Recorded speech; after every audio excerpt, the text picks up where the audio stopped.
Well, Happy New Year to all two of you who are watching this video. I have about a lot of hours of work in order to finish this part of Project Iris. I shall begin by reciting the lore of Lord of the Rings. In the beginning, Ea,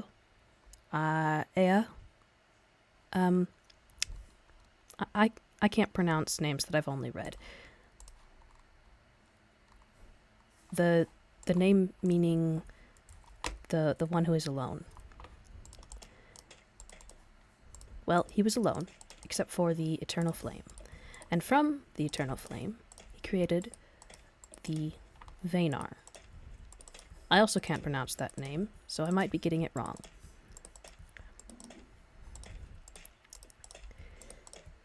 He created many of them, and he taught them to sing. He taught... I'm not going to go and try and remember the names and how to pronounce them for reasons previously described. But he taught one of them to sing of water. That was the most musical of them. He taught one of them to sing of air, and one of them to sing of forests, I assume, and another to sing of stars.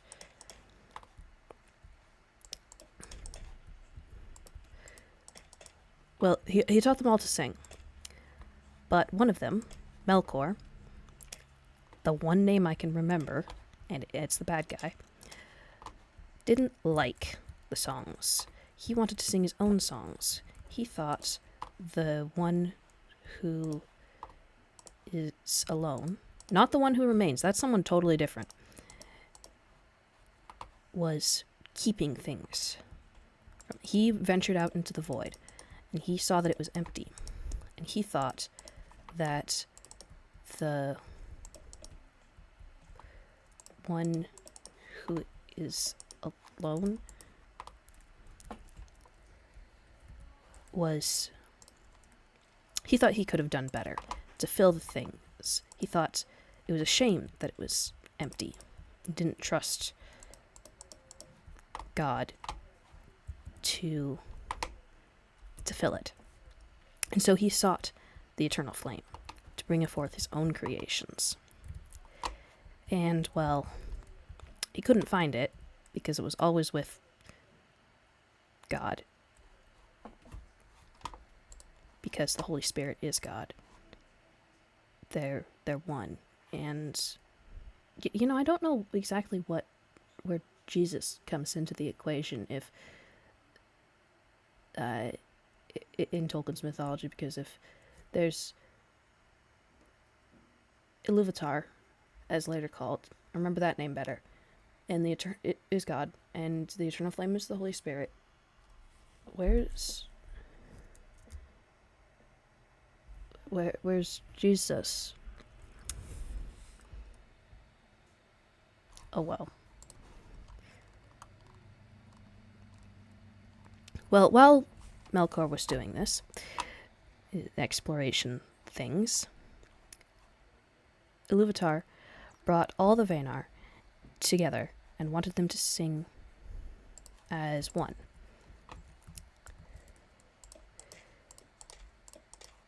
There never before in the heavens was... No, it wasn't called the heavens, it was called the halls of something.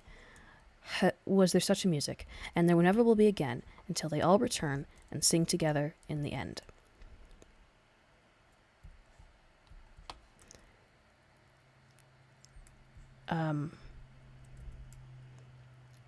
What happens next?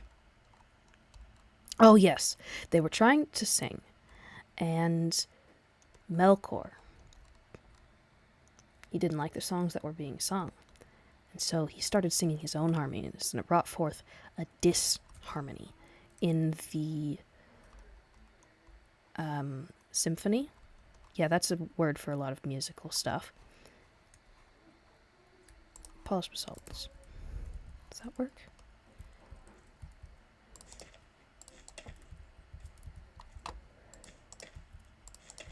disharmony. And it wasn't bad enough that just he was singing, but it changed the notes of the ones of the Vaynar around him were singing. Oh wait, this wasn't supposed to be a fountain, this was supposed to be a well. Changed the notes of the ones around him. It brought out a disharmony.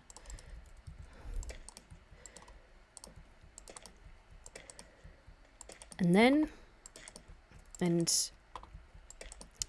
it didn't sound very good because that's not what disharmony sounds like. Disharmony sounds not good. And so, Iluvatar stands up, and he brings out, and he teaches the other to sing louder and stronger and sweeter, and starts to overpower Melkor's discordance. That's not what it's called, but it overpowers whatever it's called. And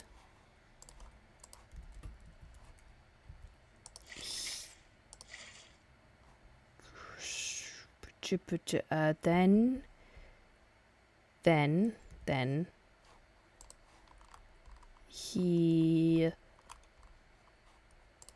starts singing louder. That's right. He starts singing louder.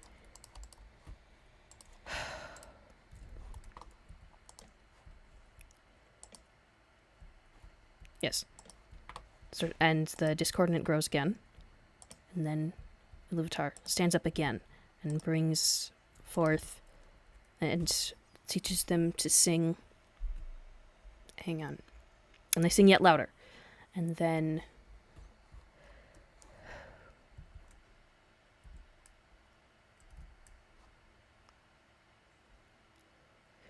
then Melkor comes back with another wave, and it overpowers it, and it gets stronger, and there's only so many ways you can say that.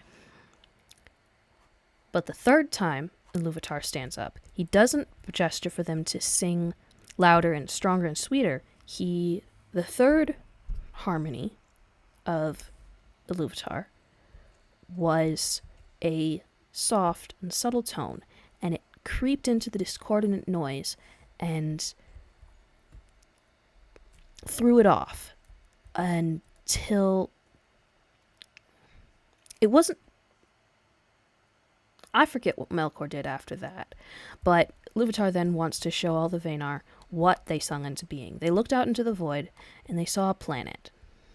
A small planet. It wasn't a round planet at the time. It had several layers.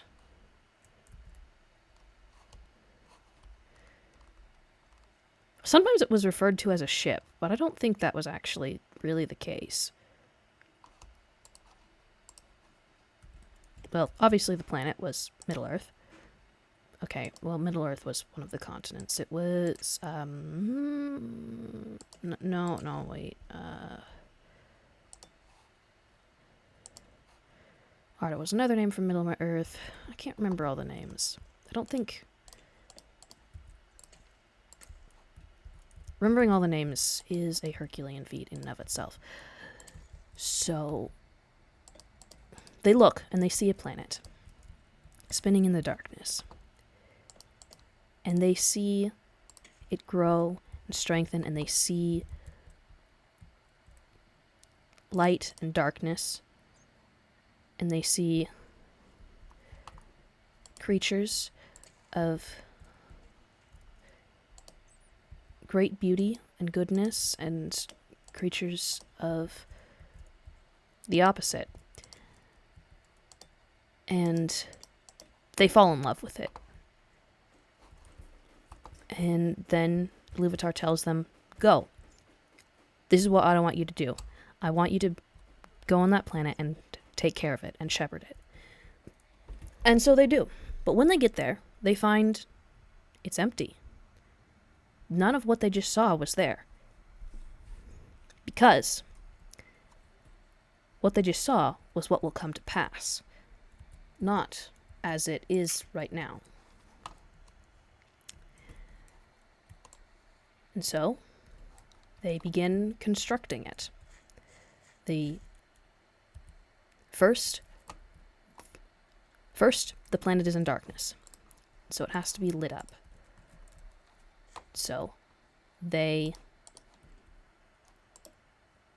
Oh, I think what happened is, after LoTR's third melody, Melkor pretended defeat. Or was actually defeated and... well, appeared to be defeated. Yeah, because when the first time they lit... No, wait, that was an old story. Yeah, that was Untold Stories. That was a previous version. Not what made it to the Silmarillion. In a previous version, the Vanar commissioned Melkor himself, who was at that time called Melki, which is kind of a funny name, but let's not laugh.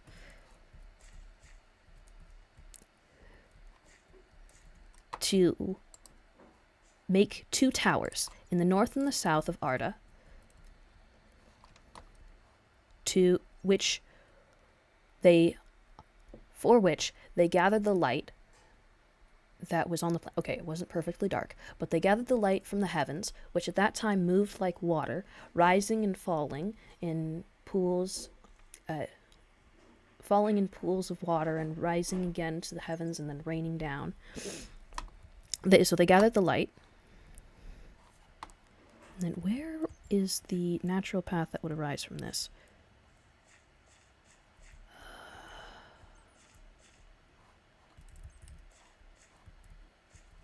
Yeah, right there.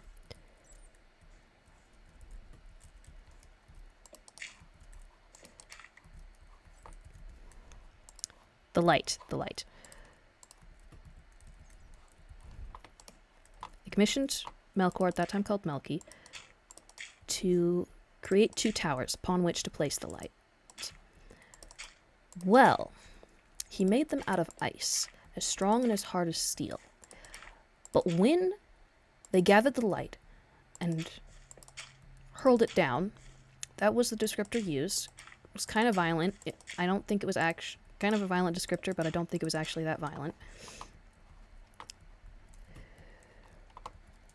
When they hurled it down, the ice that it was made of melted, and the towers just collapsed. That's not the story that we know now. The towers, the 2 lights, I forget what the towers were called, but they lasted much longer. And I guess Melkor must have not... he may not have pretended defeat, or actually been defeated and pretended to cooperate.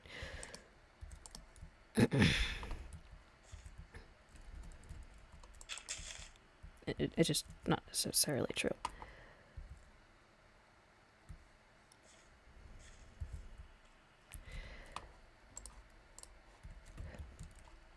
Well, once they completed the towers and gathered the light from the heavens to put them on, they... hang on. There was...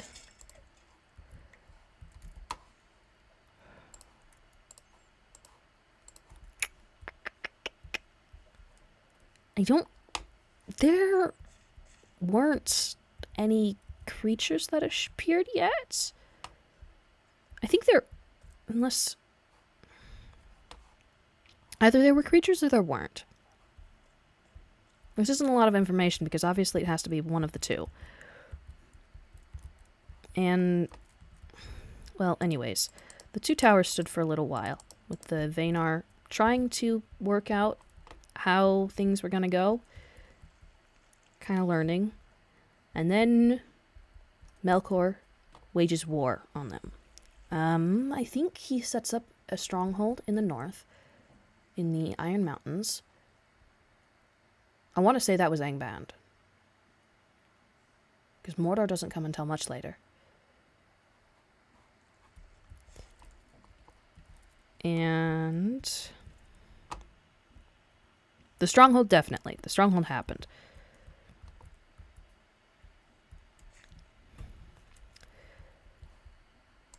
Well,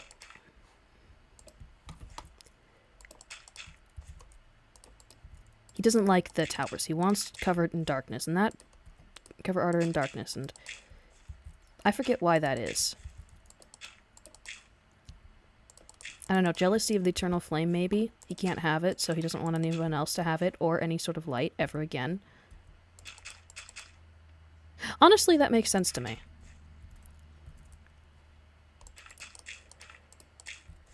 Well, he wages war on them, and he throws down the towers with the lights on them, and they fall and they break the earth.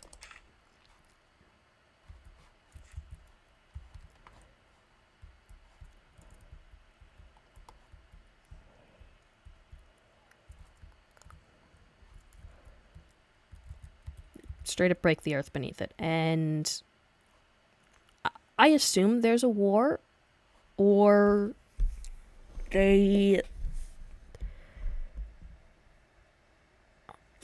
For some reason, the Vanar decide to leave Middle-earth in the power of Melkor, no longer called Melki,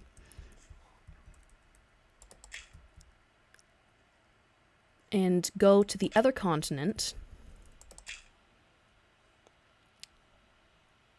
whose name I cannot remember. In the common tongue, it's called the Undying Lands. Not because it makes everyone there immortal, but because everyone there, the people who live there, are immortals.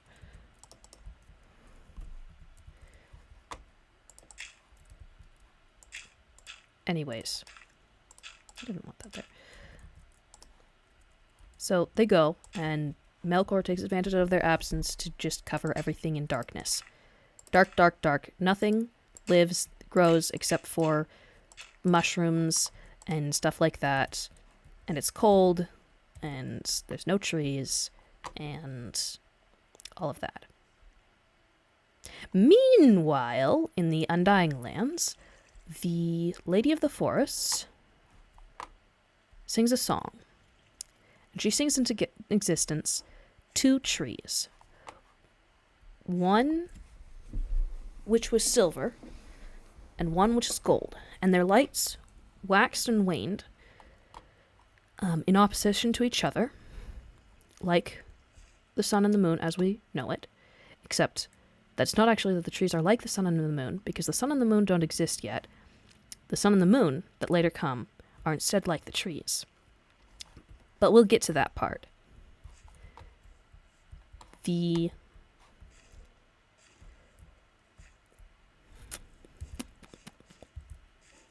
2 trees. The twin trees of Valinor.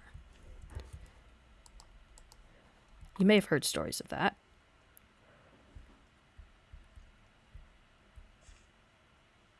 Valinor wasn't actually...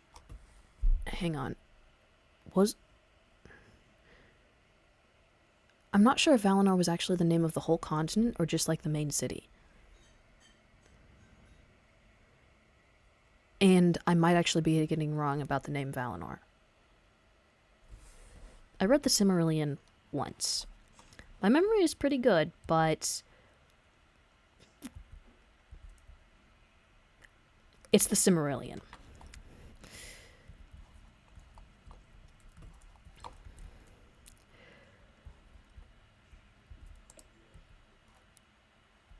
Well, yes. Yes. So, here's where the story starts to get interesting. So, the Middle-earth is in darkness, and the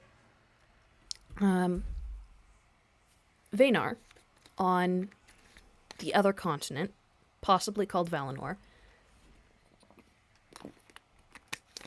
are living their life. There's not a lot besides them. They're experimenting with plants and creatures and things like that. One of them is looking over at Middle-earth, seeing that it's empty, and wishing that there was something there. It sounds a lot like Melkor in the beginning. However, it sounds a lot like Melkor in the beginning, when he didn't trust Iluvatar, which I may also be pronouncing incorrectly, to fill the void with things. So, this one, the smith. I'm looking up his name. The smith Vaynar from Silmarillion.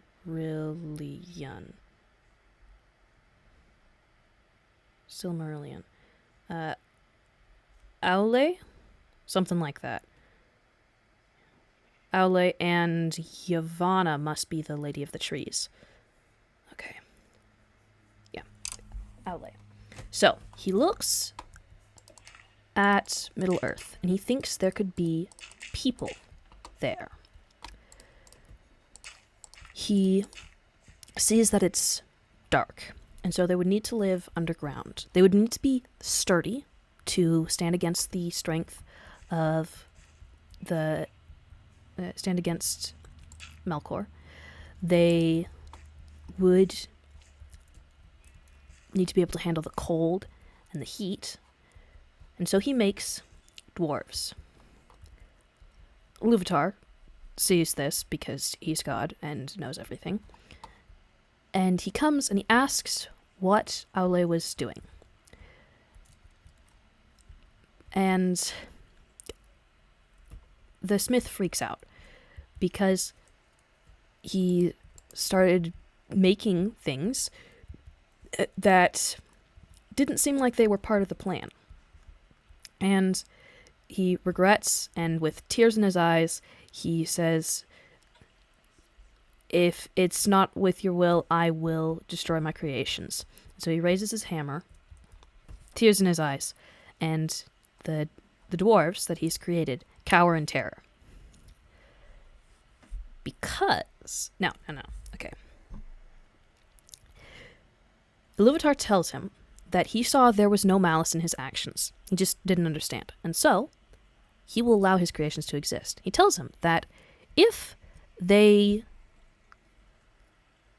He doesn't look closer, because Aule wouldn't have been able to give them free will of their own. He would have only been able to give them a portion of the flame that he had himself. So, they cowered in terror, which was something he wasn't expecting, because Iluvatar had given them flame himself. He wouldn't allow them, though, to waken before his firstborn. So, he allowed Aule to put them to sleep, the 7 first dwarf lords.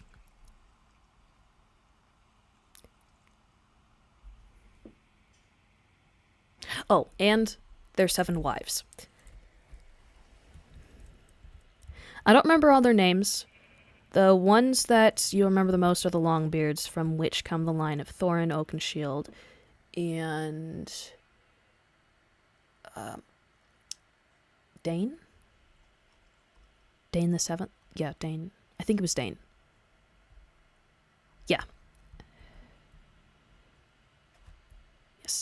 Yes.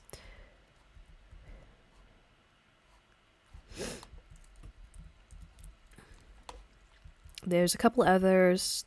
There's... I don't remember them. I think there's like an Ironfoot or something. There's like 2 others with beard in their name. He puts them to sleep under their mountains. Then, the Queen of Stars, the wife of Manwë, she gathers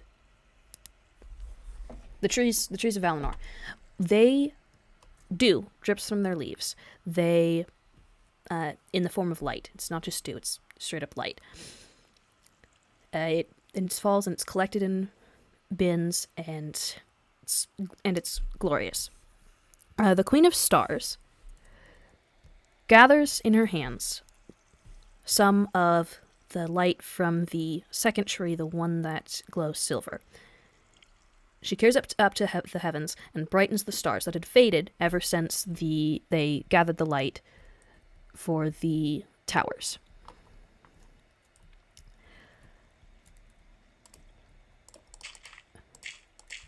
She gathers the light and brightens the stars in Middle Earth so that, in defiance to the forges of Angband in the north, in the Iron Mountains. I hope I'm not getting that wrong. And yes, and in direct defiance, she puts the brightest 7 in the north in the form of the to Middle Earth called the scythe or the sickle. We call it Ursa Major, or the Big Dipper, or the Big Bear.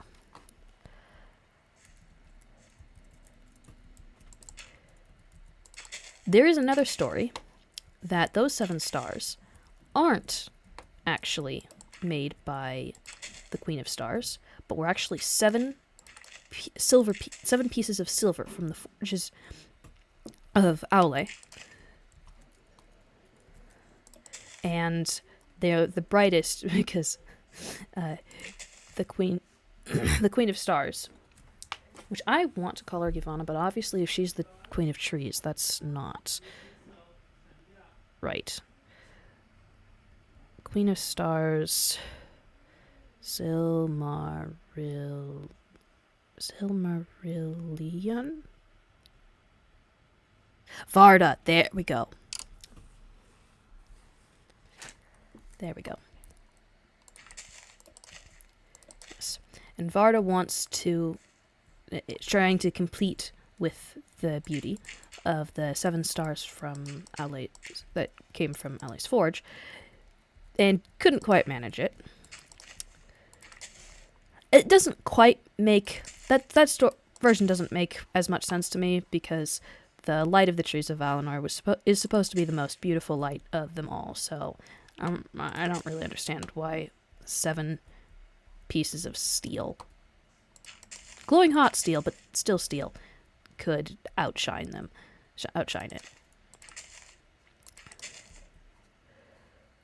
Alright, so, when she puts the stars in the sky, that is when Iluvatar allows his firstborn to awaken, and then Aule's dwarves. His firstborn being elves. They awaken somewhere around a lake, the exact location of which has been lost due to many things, and yeah. So they stay around there for a while. However, Melkor has discovered them, and he captures many of them in the beginning. And the ones he captures, he twists and corrupts and turns them into orcs.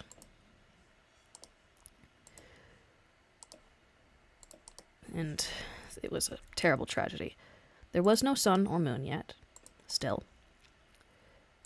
And the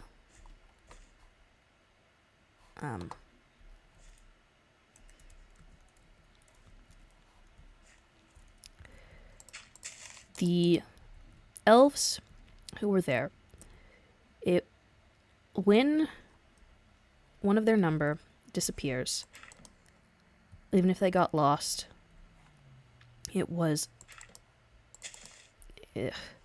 they couldn't, even if they escaped, they weren't allowed back because of the possibility that the escape was faked and that they were just going to betray them, even if they came back legitimately. There was just no way to verify. And that continued for a little while. How long exactly isn't recorded. Until the huntsman, the name. The huntsman Vanar Silmarillion.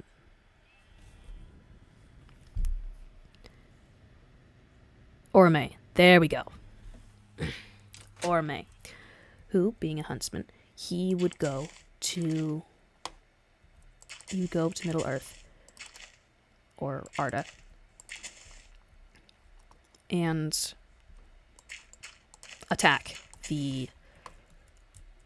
Melkor and cause trouble for him and all that.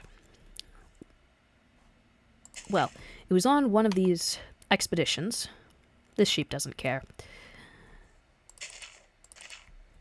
It was on one of these expeditions which he discovers the elves. And he goes back and he informs the Vanar of this. And he tells the elves, and they agree. We can't leave these new people to Melkor's mercy, or lack thereof, which is precisely why they can't leave them to that. And so, Orme brings the message to the leaders of the... That was really stupid of me. Anyways.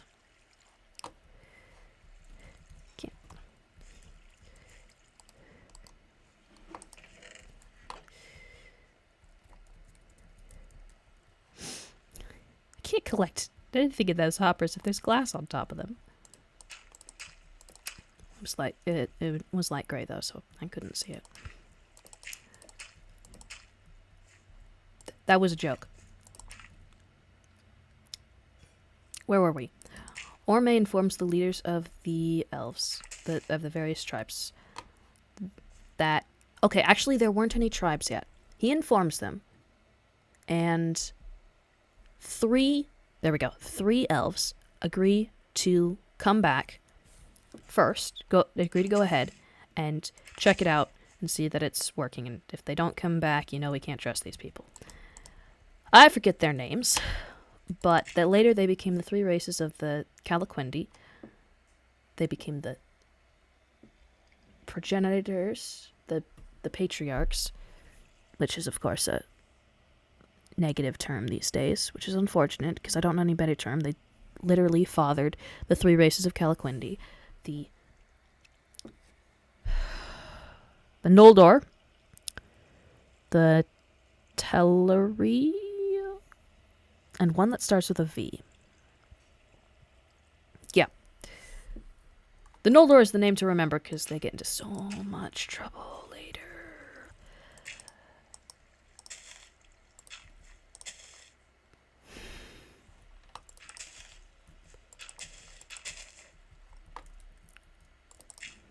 So they go, they see the lights of the trees, and they return, and they tell the others that, yeah, this is legit. And so, many go. They cross Middle Earth. Many stay, though, and those are the... It has the same ending as Calaquendi, but Calaquendi means literally the ones who saw the light of Valinor. Not literally, but that's what it amounts to, and Unquendi is the ones who didn't. So, yeah, I think it was Unquendi.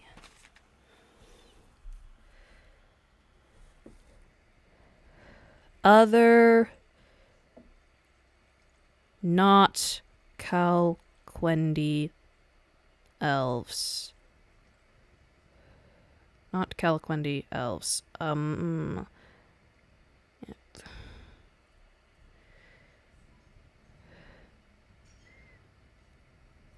Hang on. Not Calaquendi elves. Morquendi? Yeah, that sounds about right.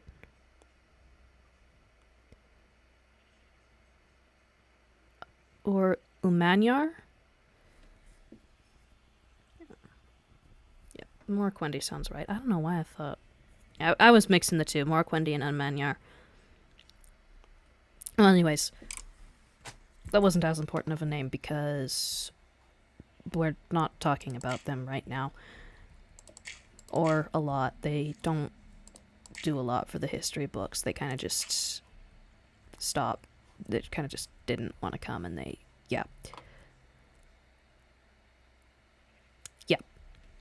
The Amaya, the Morquendi. I think, though, that the elves that are in Mirkwood are Morquendi, because in The Hobbit it says that the elves of Mirkwood are wild, a little bit wilder, a little bit more strange, and a little bit more shy of people than their relatives across the sea, which obviously indicates Vinar. So that would mean that Legolas is technically came from the Morquendi. Doesn't matter a whole lot anymore because stuff that happens that we'll get to in a bit. A lot of the elves in Middle-earth never saw it. That came afterwards.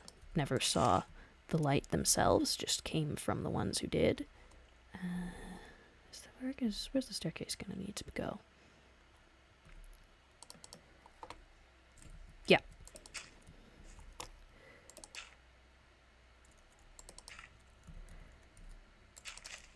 But the Calaquendi, who aren't yet Calaquendi, they have to try and cross Middle-earth, with Melkor throwing everything he has at them to stop them, including the Misty Mountains, which were at that time much taller and sharper than even the Himalayas. He literally intended them to be an obstacle, and so they were for that and for many, many years afterwards. Many, many ages afterwards.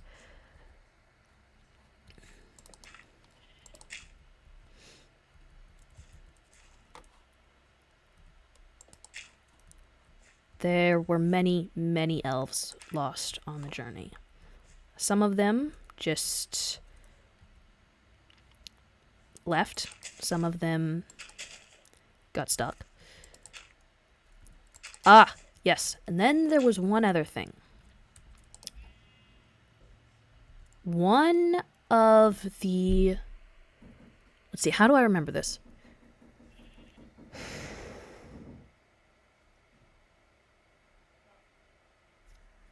Hang on, okay. There were three elf lords who went first. One of them got stuck in an enchanted forest on the way on the path to bring all of them there. Then his people remained behind to wait for him. He never returned, so where did the third race come from? No, he did return eventually. Yeah. It was the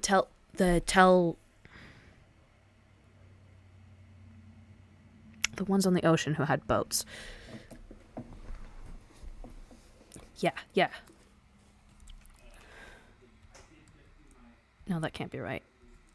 No.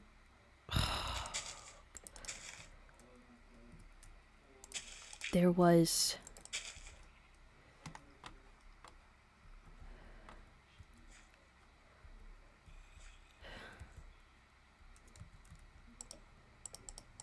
Okay, so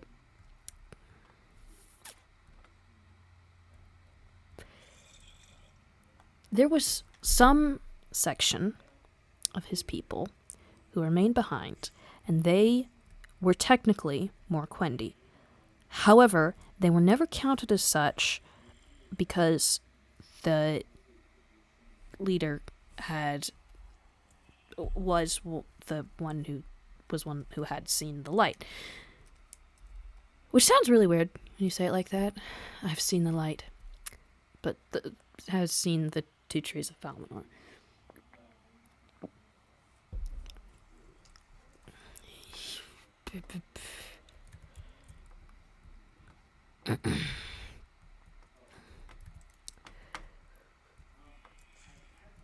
And so because of that, they were never really counted with the rest of the Morquendi.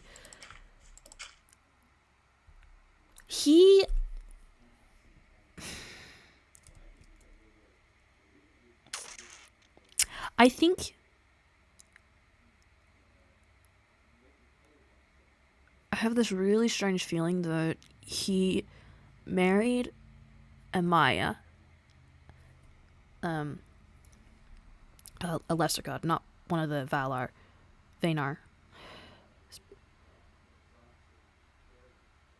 No, wait. The Vanar was all of them collectively. I want to say it was Vaya and Maya, but this is difficult because there's also because Norse mythology also has a collection of gods from not Valhalla. Vanaheim. There we go. And they're called something very, very similar. Well, anyways, the Maya is the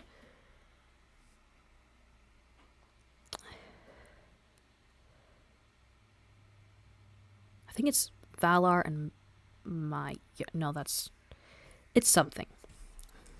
I think he marries one of them. And then, because she's like in the woods or something, and I think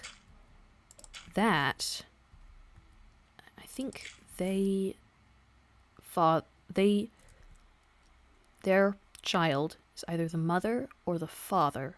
I think it's the mother of Luthien from the Tale of Luthien and Baron. Names.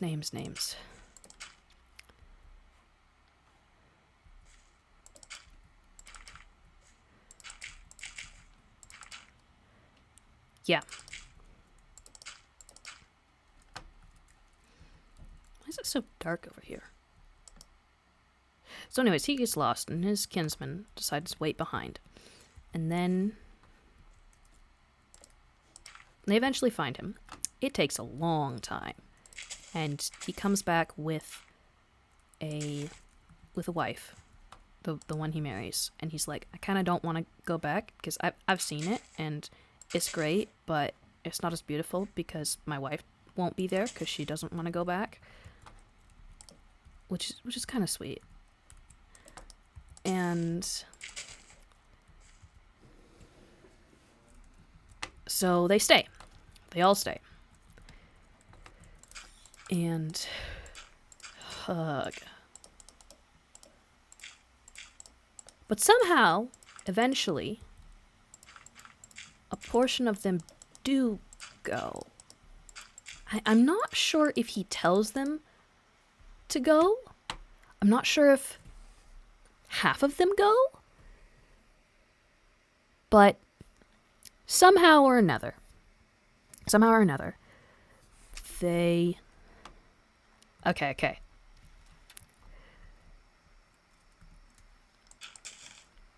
After most of the elves have already gone, these ones that remain behind also want to go. And so the ocean guy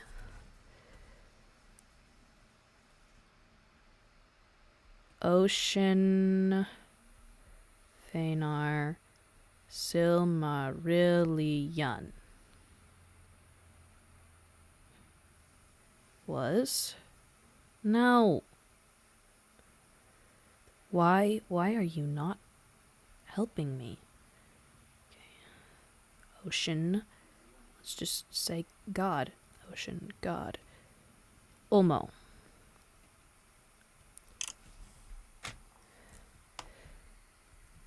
Okay. So he's the one who comes to help them. And he does so by telling them all to get on a floating island.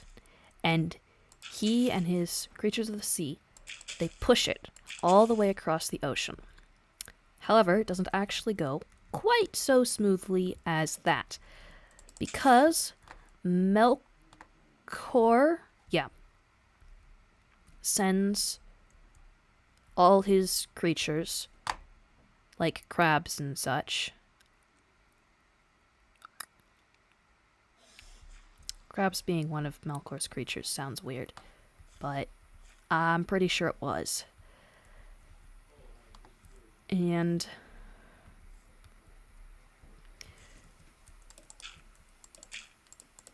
crabs and barnacles and clams and apparently all the bottom-feeding crustaceans. Which I can believe that part is... I can believe those are his creatures. Mostly because it allows me to insult the bad guy. He's just a bottom-feeding crustacean. The barnacles and stuff. They pile. They grow. And they mound the...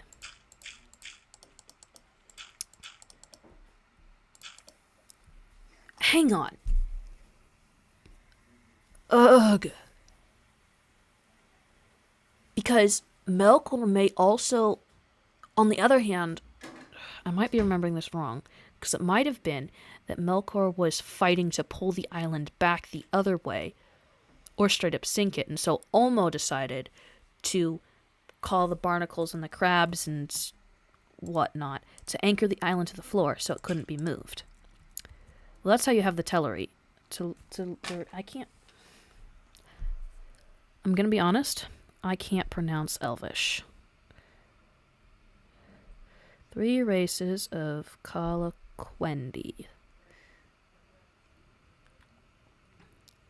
Vanyar. Okay, apparently that wasn't the... Falmari? No! Teleri. Yeah. Which isn't how it's pronounced. Teleri?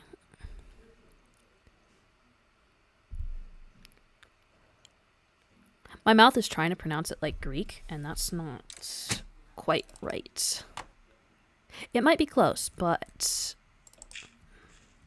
Actually, it would be pretty close, but it's still not quite right. Anyways, they have a T. It's spelled Teleri. With a tilde. Probably can't even pronounce tilde. Anyways... I'm the best English speaker.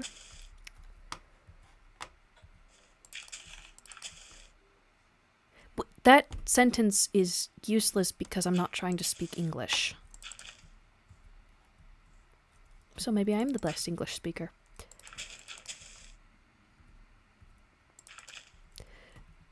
And the island becomes anchored to the floor. Because either Melkor or Ulmo did it. And so the race of elves that's on it, they decide to live on that. It becomes anchored in the mouth, in the gate, the opening of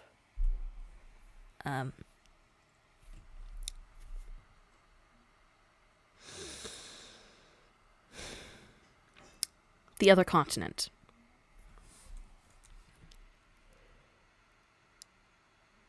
Now, I don't recall if the elven city of Tyrion was on that island or that island was just off of the elven Tyrion. Obviously, it has to be one of the two.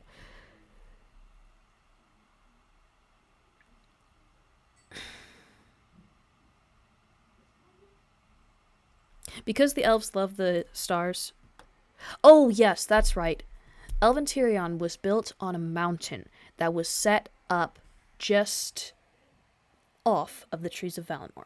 Because on the far side of the mountain, it was cast in shadow, so the elves could look at the stars that they loved so much.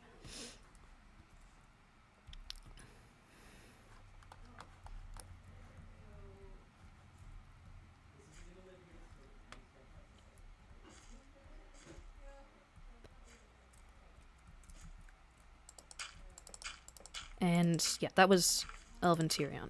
And then the Teleri, Teleri,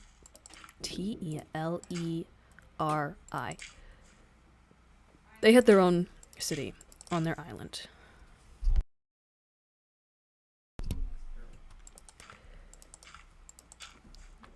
And they built ships.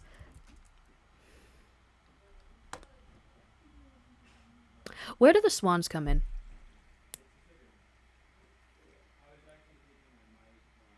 I feel like some of the Teleri missed the island boat, and so they had to come on the backs of giant swans with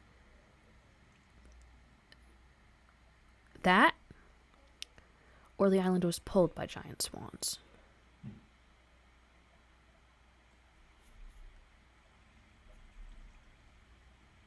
I don't know. But for some reason or another, swans come in. And so later, the Teleri... still sounds weird to say it. Made boats in the shapes of swans. I think they were boats out of gold. And the beaks were... No, the bones weren't out of gold. But they definitely had gold in them. And... they were gorgeous. Absolutely fantastic. Now. I don't remember the original story, but I don't remember the story that made it to the Silmarillion. So I'm going to use the other story from the Book of Lost Tales,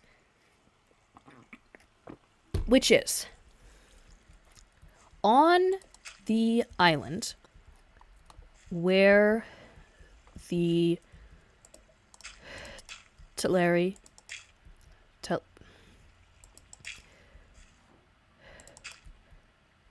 those elves, the boat elves, lived.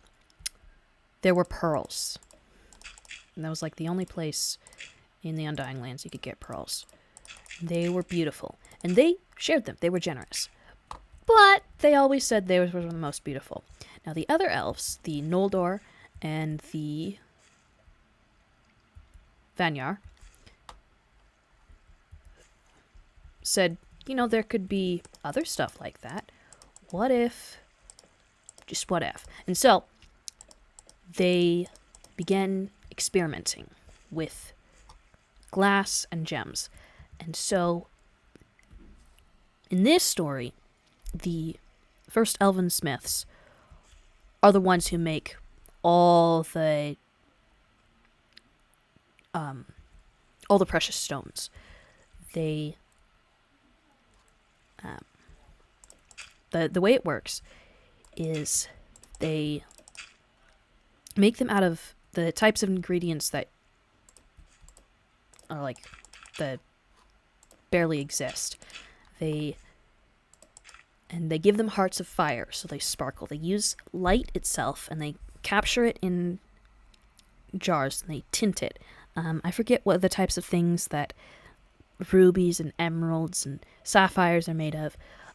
Diamonds are made of the thinnest air and the light of the silver tree. which I think the elves must like better because it looks more like stars.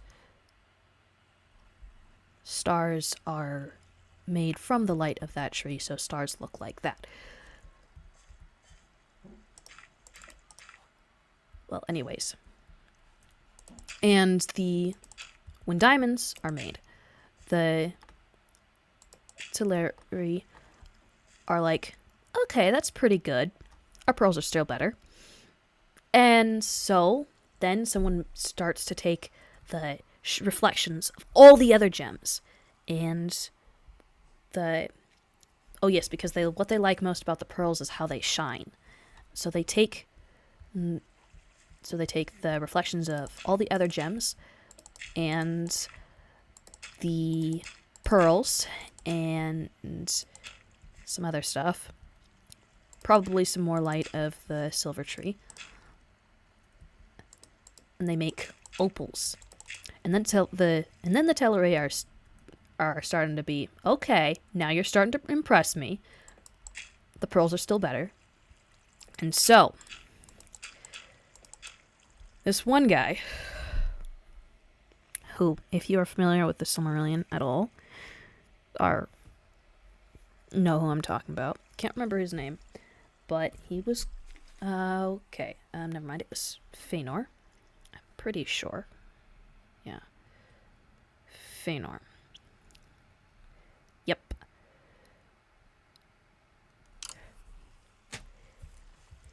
I don't recall if he had 7 sons or if he was one of... No. Yeah, he had 7 sons because he had no brothers because his mother put so much of her love into him that she literally gave him her life and died in the birth process. But because of that, he had incredible potential with the intelligence. I won't say wisdom for reasons that we'll get to in a minute. And beauty and grace. Note that neither of those are necessarily good. And so, he is the one. He takes a large pearl. He takes a chalice full of the... No, not full of it.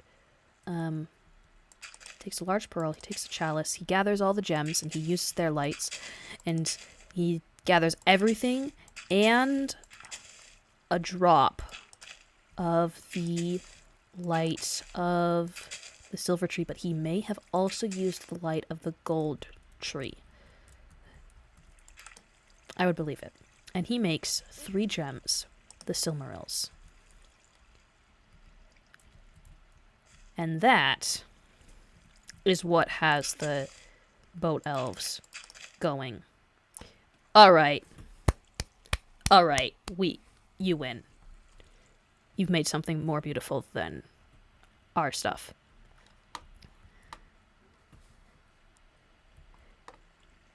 And yeah. Well, now he's made the Silmarils. Trouble. Now. Somewhere before this, the Fëanor defeated Melkor and brought him to the Undying Lands, which was stupid. And he pretended to have changed.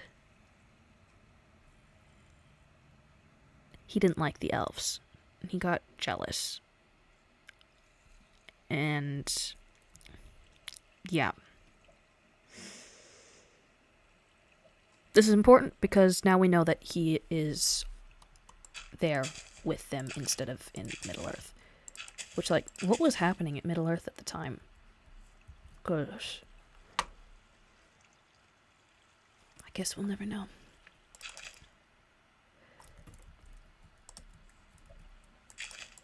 I'll probably know. I think Yavanna made the Ents at some point. Yeah. There weren't men yet, but there were orcs to chop down trees.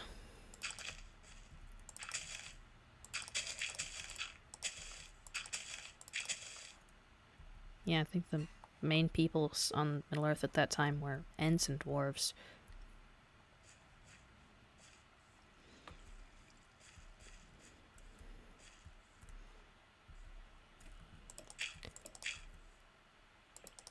And so the Silmarils exist now. Well, the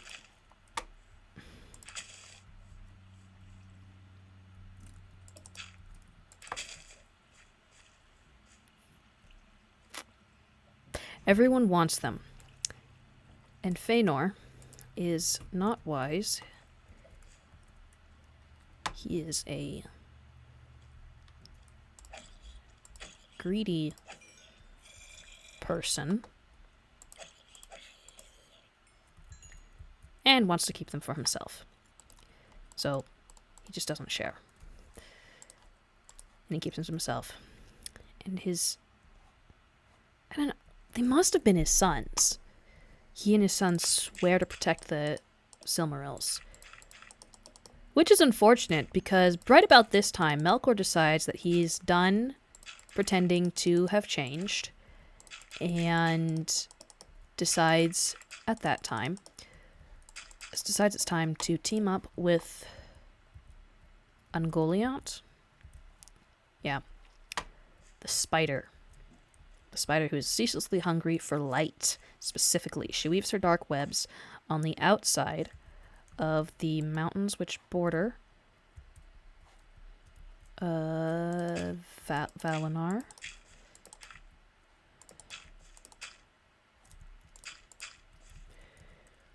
And catches all light she can find. And it's massive and black, and her body is bloated. She's worse than Shelob, okay? Well, Melkor decides, hey, that would make a great ally. So, he's like, help me overturn the trees of Valinor, and you can have all the light. And so, he spears one tree, because a spear is going to kill a tree. Who knows? Sap flows out of it, and Goliant drinks the sap. The two of them destroy the trees. I guess the spear must have, like, corrupted the tree or something and decayed it from the inside. They burn them down, drink them dry, something like that. And then Ungoliant goes to the basins that have collected the light and drinks those dry as well. Melkor, meanwhile... I don't think he's called Morgoth until a little bit later. Melkor, meanwhile, goes to Feanor and says, hey, give me your Silmarils. And Feanor goes, no way, man. And he's like, come on, give me the Silmarils. And then... and he gets refused. And then... knocked the microphone over.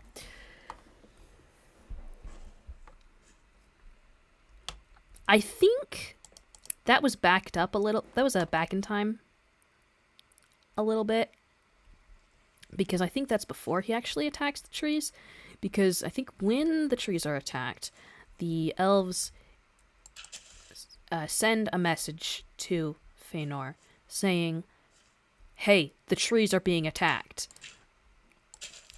And so he and his people go. And while he's gone, Melkor comes in and steals the Silmarils. I don't think that's entirely accurate, but it's something like that. So, long story short, Melkor has the Silmarils, and Ungoliant is like, hey, I want the Silmarils, let me eat them. And Melkor's like, and Melkor's like, I don't have them. And Ungoliant is like, I can smell light. And Melkor's like, okay, you scare me. And runs away. I don't recall what happens to Ungoliant after that. I know she spawns the race of spiders that are in Mirkwood, and as well as Shelob. No, actually. I think she spawns Shelob, and Shelob spawns the race of spiders. Spawns the spiders of Mirkwood.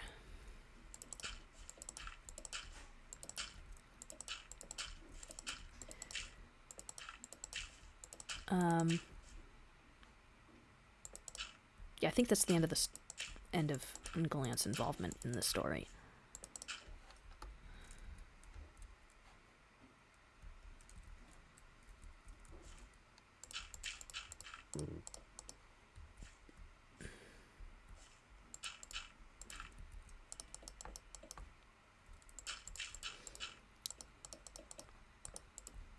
So Melkor hosts the Silmarils and returns to Middle-earth to rebuild his kingdom.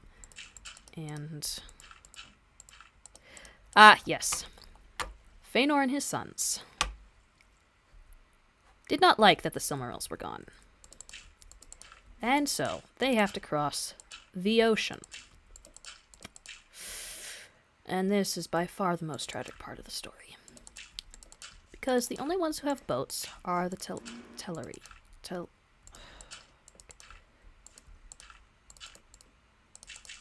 The other race of elves that are their kin.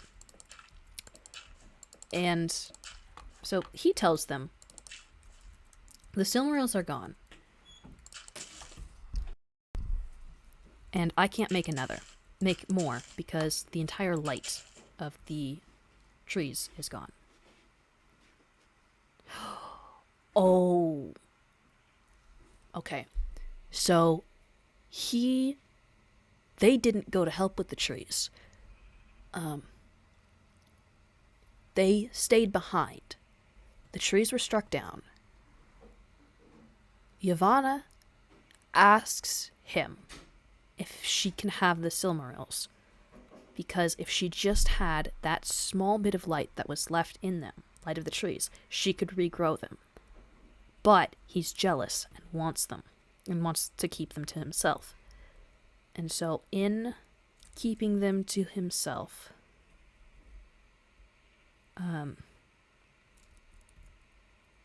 Melkor has the opportunity to take them.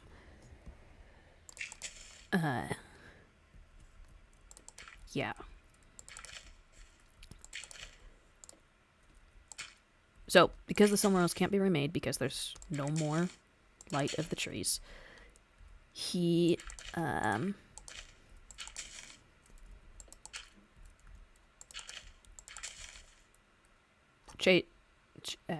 he explains that to the Teleri, and they tell him that, like the trees, and like the Yavanna also can't regrow the trees. Which that I'm not entirely sure why, but fair enough. Middle-earth has a theme of older things being stronger. It's consistent.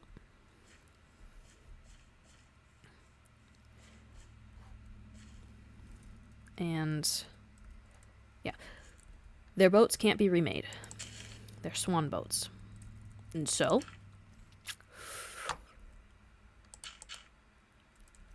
he and his sons kill them and take the boats by force. There aren't enough boats for all the Noldor, and so the remaining of them go north and cross the land bridge, I guess we can call it, between the Undying Lands and Middle-earth. I forget the Elvish name for it, but it means the grinding ice. And way more elves die on this journey than on the initial journey from Middle-earth to the Undying Lands.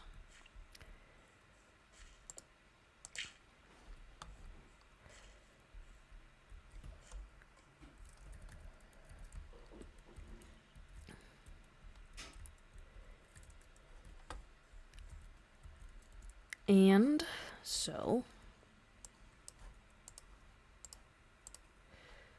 I'm trying to remember what comes next.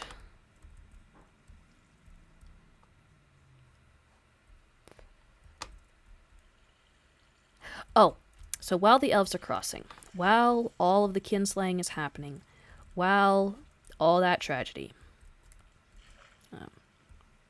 Galadriel was also one of the ones who crossed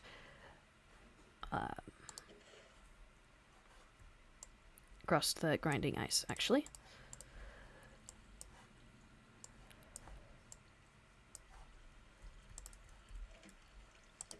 While this great tragedy is happening, the Vanar in Middle-earth, well, Yavanna, is singing, because that's how the magic works, singing as much as she can to try and regrow the trees. All she gets is a single golden flower from the gold tree and a single silver fruit from the silver tree. And so, Aule the smith creates 2 containers for these, and they select 2 Maya to carry these containers into the heavens. First is he first constructs the container for the fruit, which rises, which is the moon, which rises as the elves cross. I don't recall if it's the elves crossing the grinding ice or when Fëanor and his sons land their ships. Whenever the first of the Calquendi, I think it's whenever the first of the Calquendi set foot on Middle-earth, the moon rises behind them. 10 days later, the sun rises also. When the sun rises, that is when men awake, much in the same manner that elves awoke.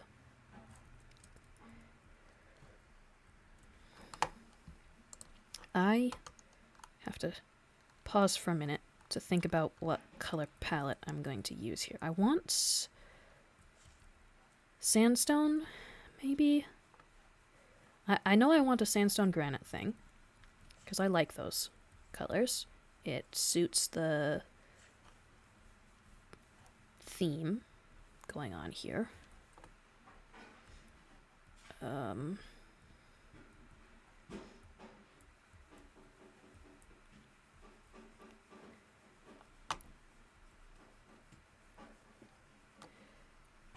Hang on, I'm gonna have to pause.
Okay, the rising of the sun was the beginning of the first age of the sun, of which by the time of Lord of the Rings is in the third age.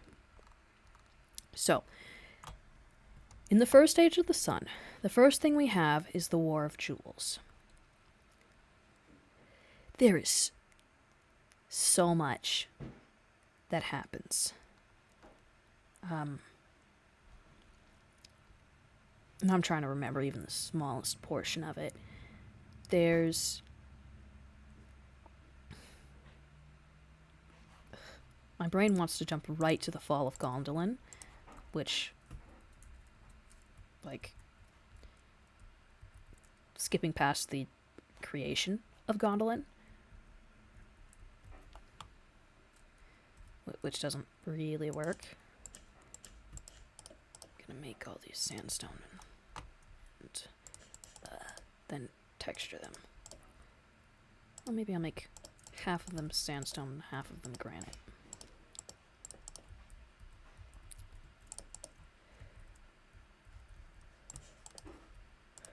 Okay, there's the War of Jewels. I think... Yeah, Gondolin is much later. The War of Jewels. I think what happens is Melkor... No, skipping to the... No, there's a lot that happens after that. Melkor has them by the end, I think. And... Yeah. Fëanor and his sons kind of wait and see.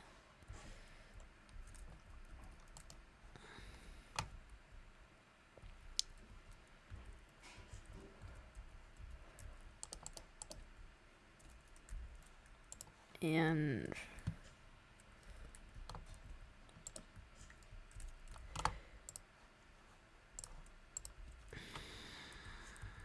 Come on, what happens? They kind of stalemate, because Fëanor and his sons live until at least after Luthien and Beren. Which I don't exactly know when that happened either. What was that? Coarse dirt?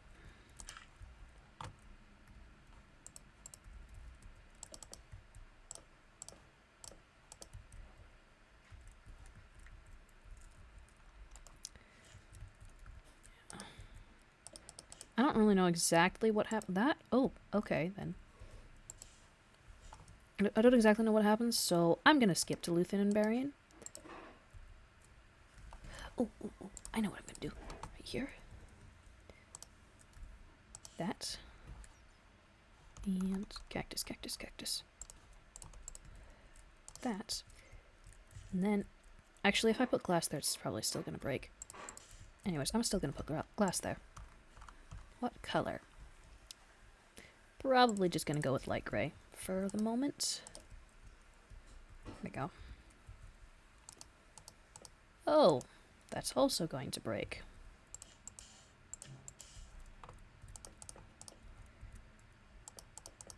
There we go.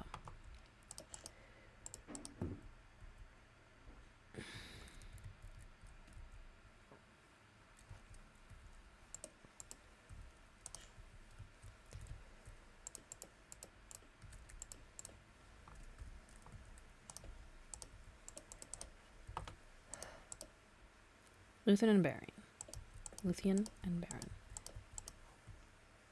Well, Luthien's grandmother was Maya. She was considered the most beautiful of them all, and it was due in part because she had 3 races. She wasn't full elf. I think. Wait.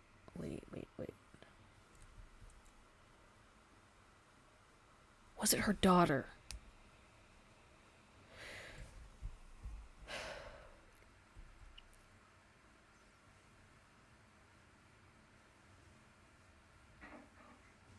She was very beautiful, okay? And so... I forget what Baron did exactly to catch her attention, but she was catching eyes everywhere. One of which was Baron, the man she eventually chooses to love. Well, her father doesn't like this man, and so says that if he wants to marry her, he can bring a bridal gift of one of the Silmarils. So he has to go to Angband to get one. He gets captured. And Luthien goes and rescues him. This is highly summarized. This is a highly abbreviated version. She brings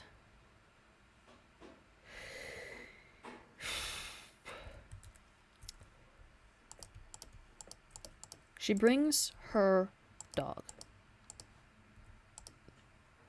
Her dog whose name I can't remember. And he's not just a dog. He is actually prophesied to not die until he has defeated the greatest wolf that has ever... That does not look right. That has ever and will ever exist on Middle-earth. Now, one of Melkor's servants, whose name you might recognize, Sauron,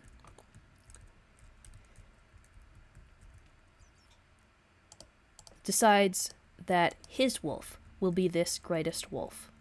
And so he gets a wolf, and he feeds it just the right kind of meat that will have it grow up big and strong and all that.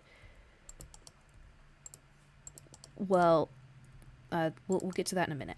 Luthien comes to Angband and sings a song. That sounds kind of weak, but remember that Middle-earth was created out of song, so...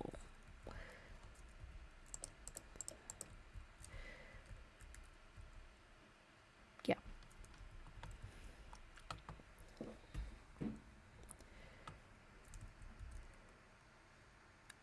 She sings. It calms down, at this time, the...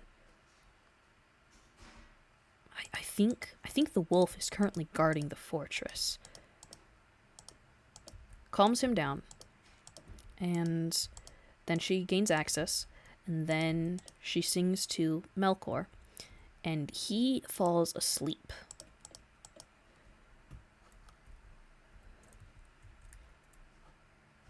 And while he's asleep,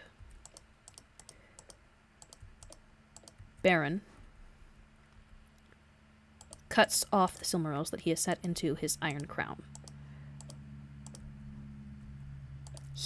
He only needs one, but he tries to cut two. When he cuts the second one, Melkor wakes.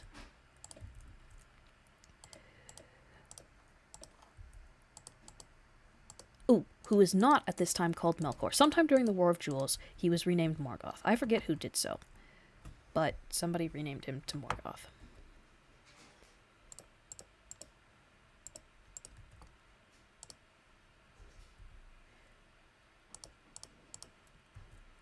The Dark Enemy, something like that.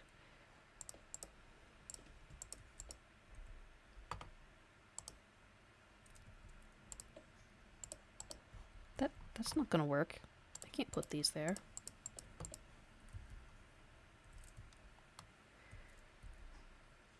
We'll let that alone for right now.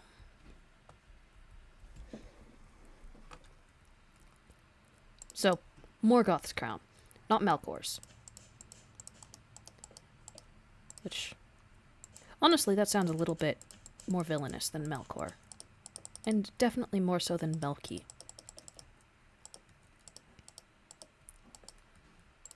When he tries to cut off the second Silmaril, Morgoth awakens. And it is mad, because he likes those. They actually burned his hand when he tried to steal them, so, you know, they should remain imprisoned in his crown forever. Lúthien and Beren escape, and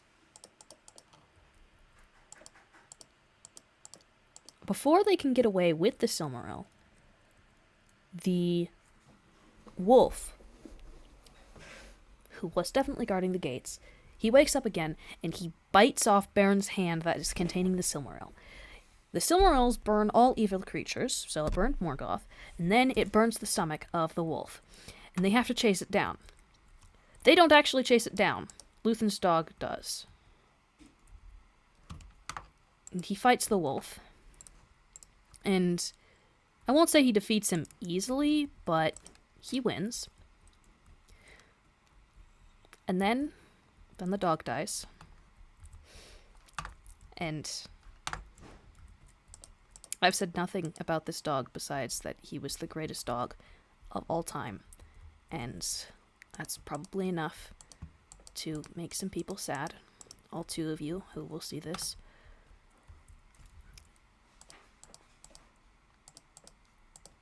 And yeah.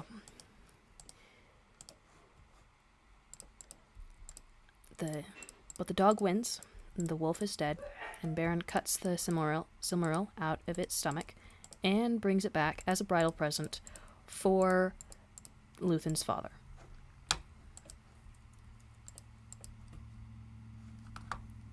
And he gives it to her then, her father, and gives it to Lúthien, and she wears it as a necklace. And they don't exactly go and live happily ever, but they go and live.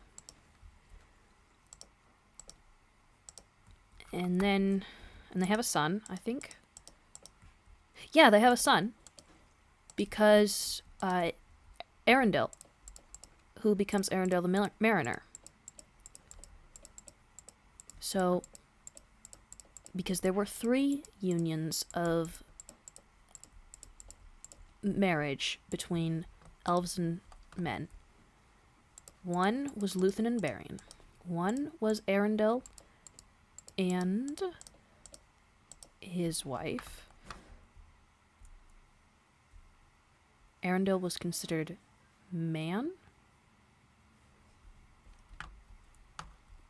I forget exactly. And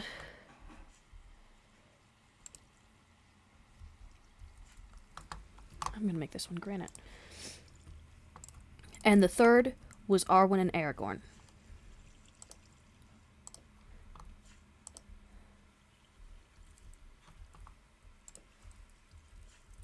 Yeah, that's how it went.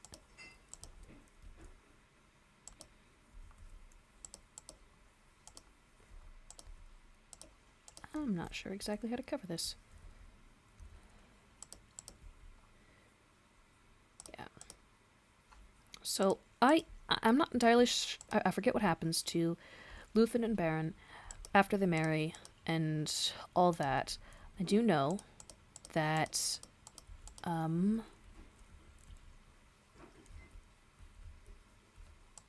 Arendelle was definitely the son of Lúthien and Beren. And okay.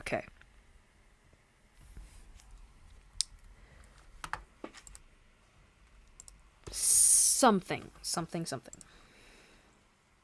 If I put a trapdoor on top of a chest, will it still open? Yes. Good.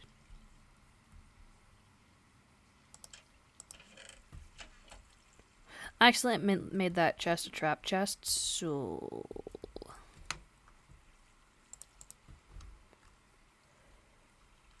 that's, yeah. Alright, let's use granite stairs to give this a little bit more.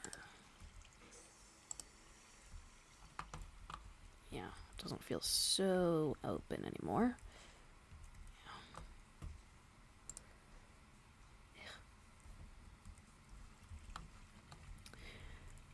Luthen and Baron. Okay, so there was... Arendelle becomes Arendelle the Mariner. There was some battle, which doesn't explain a lot because the history of Middle-earth is kind of can be described like that. So can the history of regular Earth. It just happens. Well, Beleriand. That's right. Oh, Beleriand.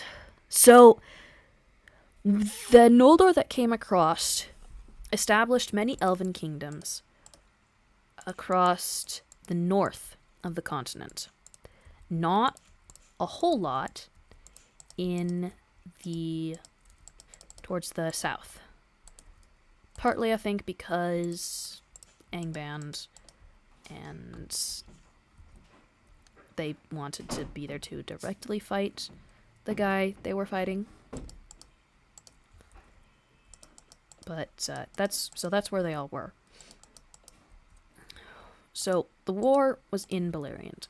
There were many elven kingdoms. Many of them were fantastic. I don't remember all the names. I mostly remember Gondolin, which was one elf wanted a secret kingdom to... I'm not going to say keep secret. I was going to, but no. A place that Morgoth didn't know about. So Ulmo guided him through the water, because he wasn't just ocean, he was water in general. Ulmo was the one who sang about water, and most musical, and oh yeah, the Teleri also had many musical instruments made of shells, and all that. So Ulmo, through a river, guided him upstream to the surface of that river, where there was a empty valley sort of area inside a ring of mountains, and told him, this is where you can build a city. He called that city Gondolin. And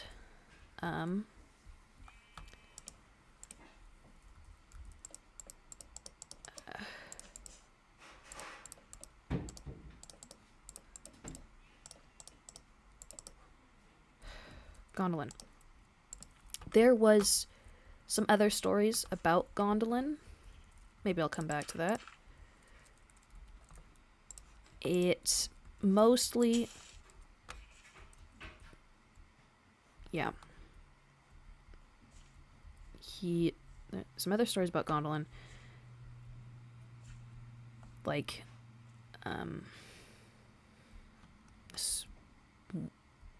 never mind. Most of them involve... this is where we get Hurin and Turin. I forget which one it was. Probably Hurin. And they... I think it might have been both of them, actually.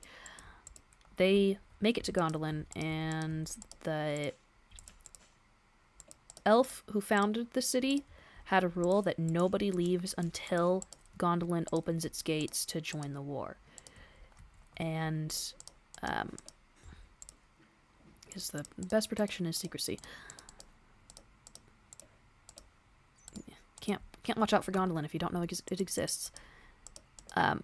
But the other people in his city said, that's fine and all for elves, but these guys are men, and they're gonna die of old age.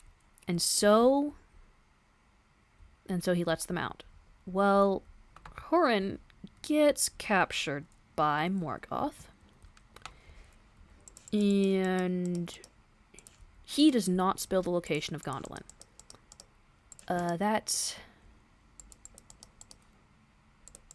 Yeah, so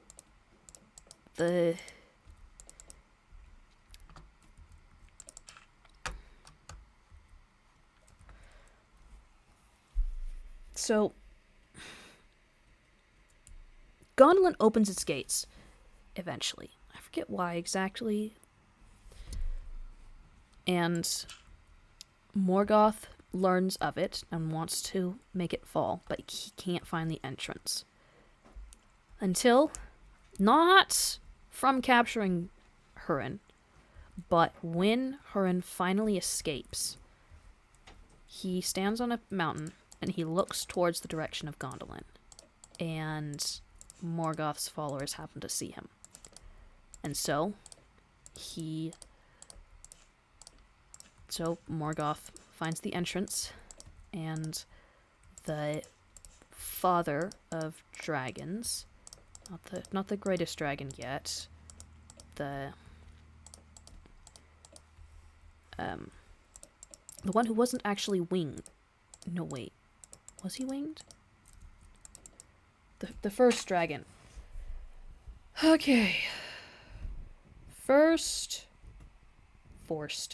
dragon. I'm gonna say Middle Earth. Glaurung. There we go. Father of dragons. I forget. Yeah, he's a large, wingless dragon. Oh, but he can breathe fire, if that helps. As well as the chief of the Balrogs. They attack Gondolin, and the city falls. It's because unfortunately, they kind of put a little too much trust in their secrecy. And so the city falls. That was one of the elven kingdoms in Beleriand at that time. Glaurung had some other stories. He wasn't supposed to come out yet, but but he did anyway, and it was still devastating.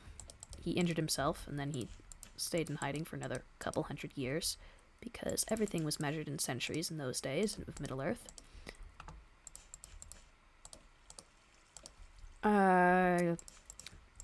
The other famous dragon to note is Calagon the Black, which I don't remember any other stories with him, so unfortunately that's the only mention is going to have. But Calagon the Black was the first winged dragon.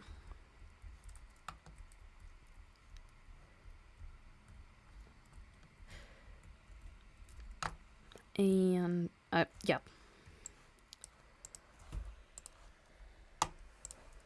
So.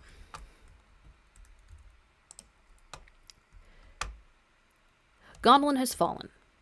Let's focus on that for now. Gondolin has fallen, and shortly thereafter, the war is really not going well. And so, the elves of Middle-earth, and men, because men are here now, and are... Okay, they're not universally helping. A lot of them are helping. A lot of them aren't. Mostly the Corsairs? No, the Corsairs aren't there yet. Because, unfortunately, the Corsairs descended from the...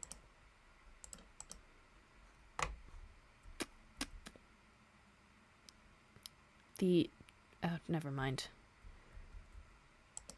Yeah, the Corsairs came from... fancy word starting with M. N. Starting with N.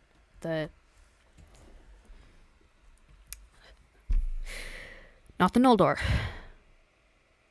Not the Nibelungen. That's not even Lord of the Rings.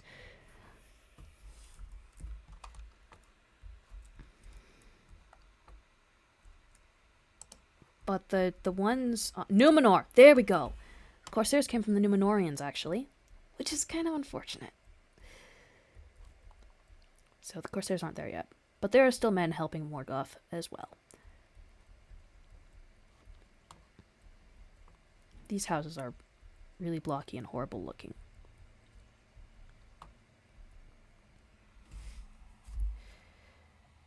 Numenor doesn't exist yet, but it's about to, because the elves are struggling. Elves and men are struggling in Middle-earth to win the war.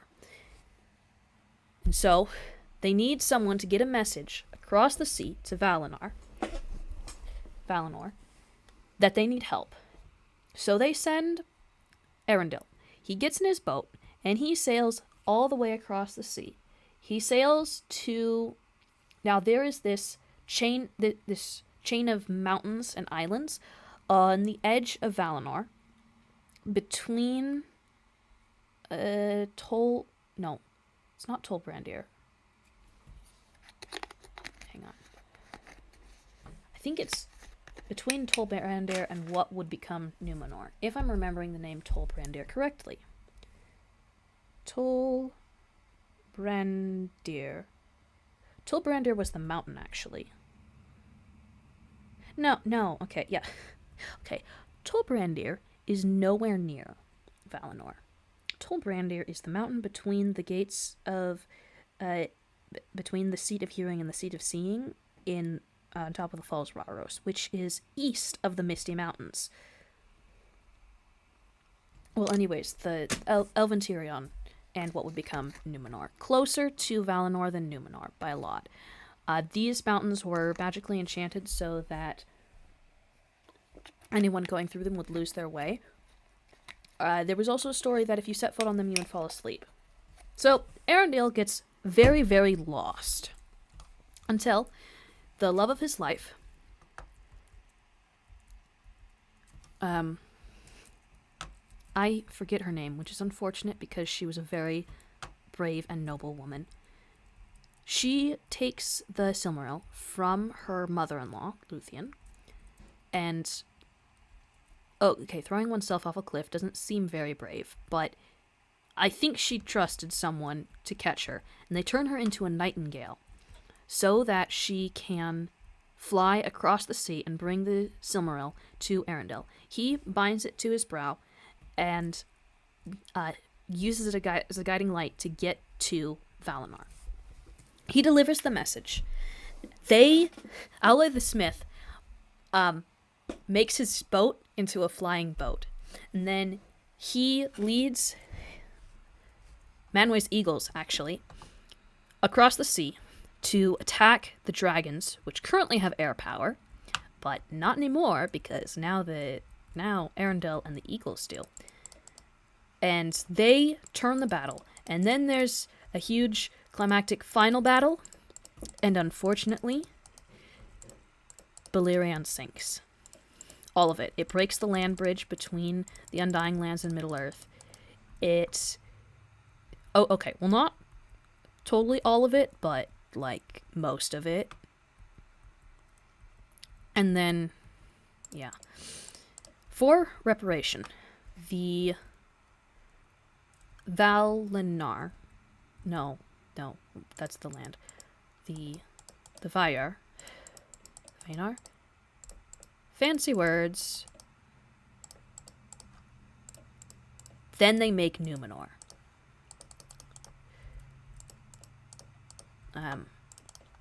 And it does seem a little strange that they would make an island for men when elven kingdoms were the ones that were lost when Beleriand sank. But I guess in all fairness, most of the kingdoms were, like, already destroyed. I don't think the Glittering Caves were, though. No, the Hall of 1,000, the 1,000 Caverns. The Glittering Caves were underneath Helm's, Helm's Deep. And that was something else.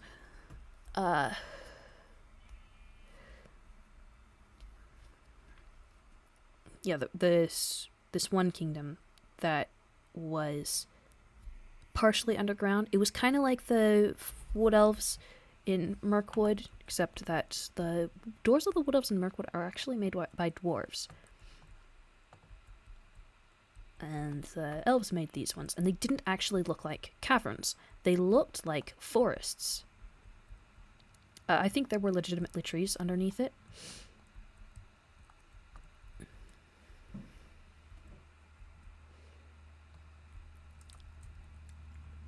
And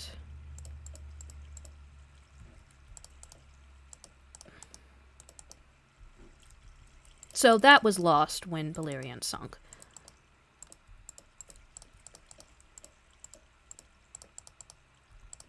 But Numenor was made. And the race of men, the Numenorians, were given long life and all that. Melkor was thrown out into the void. Like, literally, they picked him up and they threw him off the planet into outer space. There are a bunch of ways you could spin that. That would be interesting. Because I'm just remembering humans are space orcs and all the things about staring into the void and all of that, and that doesn't make me feel very good, because Morgoth was the most evil of evil people to ever evil. That's not a verb. And I don't like that idea that he's in space. When that happened, the world changed, though. So, and not just because Balerion sank and Numenor rose, but because they literally changed the shape of the planet from the flat with the other stuff, there was spheres around it of air, of water, and that, and they changed it into a globe. Which, yeah, prevented men from being able to reach the Undying Lands. And, began the Second Age. That's right, began the Second Age. Okay, so, and with that, Fëanor and all but, like, 3 of his sons have died by now.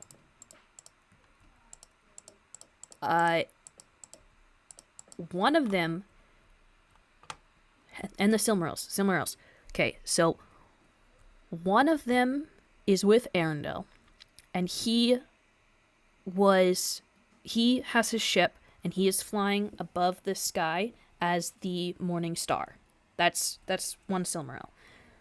One of Fëanor's sons had a Silmaril in his hands, and the earth swallowed him. I missed why that happened, but one of the Silmarils is underneath the earth.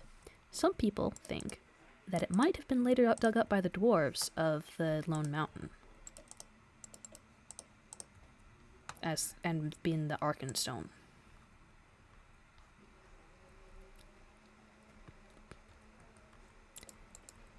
There is some questions, though, because the dwarves did cut and shape the Arkenstone, so... But we don't really know what else happened to the Silmaril afterwards, so... It could also explain why there's a singular mountain out there in the middle of a plains. Because if the ground rose up and swallowed someone, that would make a pretty convincing mountain. There's some other stories. Actually, Will Time that happens. There's a mountain where someone gets swallowed. I'm not going to break that coal, because then all that gravel falls down. Yeah.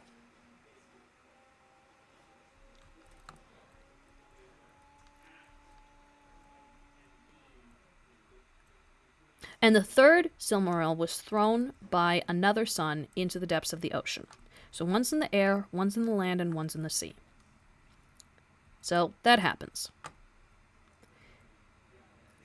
Morgoth is gone, and all seems well, except that Sauron is now the big bad guy.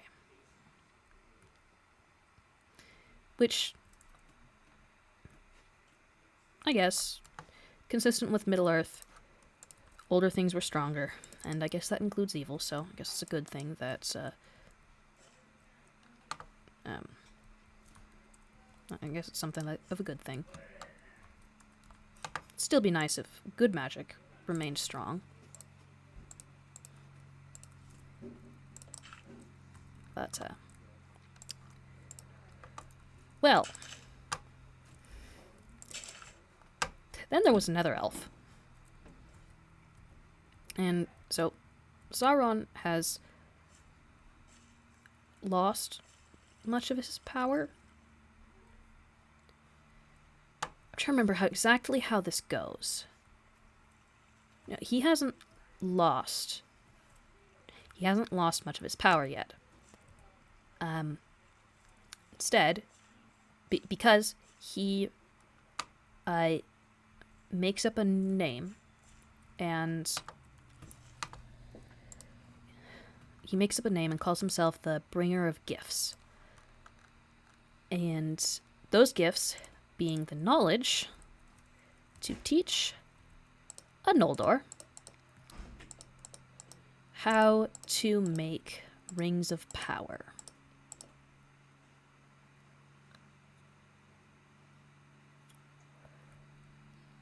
I can't think of a better name for that, which is unfortunate because Amazon series Rings of Power.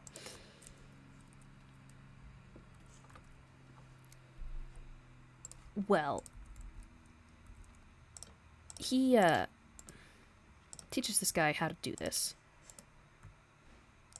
And this guy decides, hey, it sounds like a great idea. Which it isn't.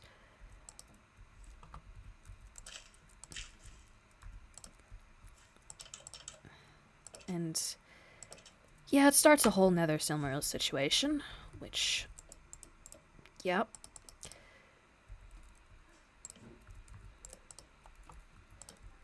With the Rings of Power. I forget why exactly all of this... I forget where exactly they figure out that he's not a good guy. But they do eventually.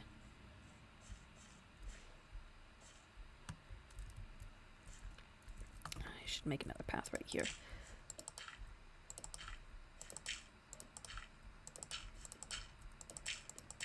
But by that time... Well, if you've seen Lord of the Rings, you know the rhyme. 3 rings for elven kings under the sky. 7 for dwarf lords in their halls of stone. 9 for mortal men doomed to die. And 1 for the Dark Lord on his dark throne. In the land of Mordor where shadows lie. 1 ring to rule them all. 1 ring to bind them. 1 ring to bring them all, and in the... 1 ring to find them. 1 ring to bring them all, and in the darkness bind them. In the land of Mordor where shadows lie.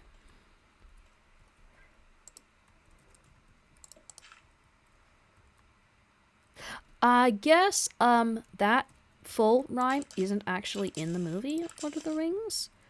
Galadriel just tells you that who got which rings.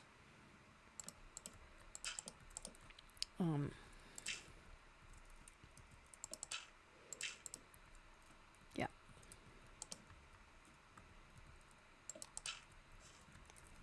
But yeah, 3 were given to the elf lords.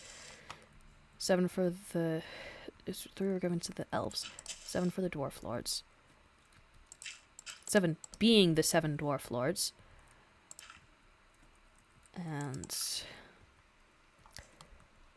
those being in Moria and all the places. And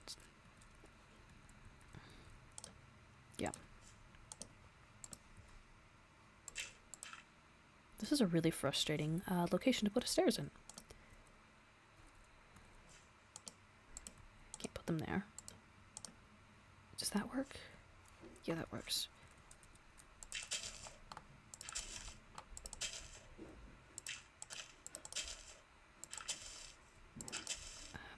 There we go. So, the rings.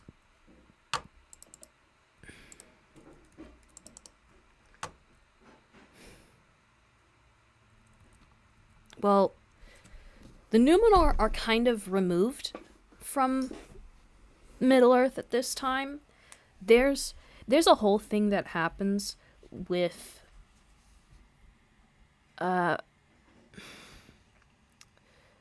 there's a line of, at some point, one of the Numenorean kings changes the first part of his name to something of a different religious belief. It's symbolic that he's abandoning LoTR, basically, and the Vaynar. No. And the Vaya? Vaya. The Vaya and the Maya. That's right. I've been trying to call them Vanir, which is the Norse one. Vanir are from Vanaheim. Aenir are from Asgard. Vaya and Maya are from Valinor. If you don't remember that, that's okay.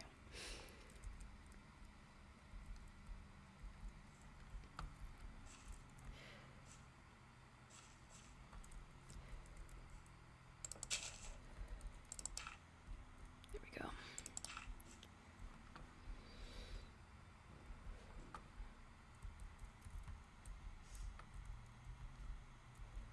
How does this look?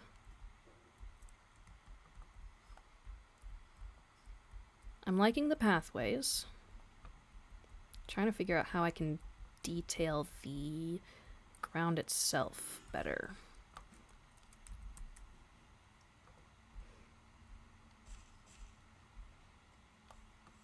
I feel like I should keep this lava here.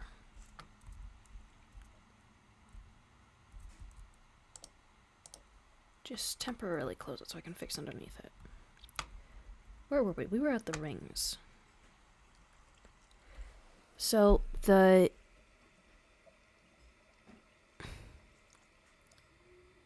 forget how exactly the war goes, but many of the clans of Dwarf Lords actually fall one by one, mostly to dragons. And, the Numenor kind of abandoned Middle Earth. They ignore. They kind of ignore what's going on. The rings are made. The elves are fighting again, and somehow eventually the Numenors get word. And then they have their most awesome moment in which they gear up. Keep in mind that these men are very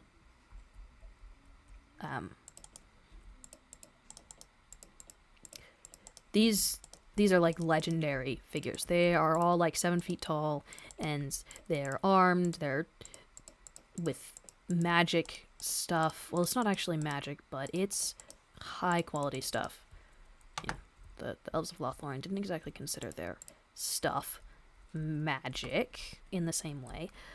But it's enough that Sauron looks at them landing on his shores and goes, I don't want to fight that, and surrenders. And that is the only moment of awesome. That is the peak of the Numenor's power. So, yeah.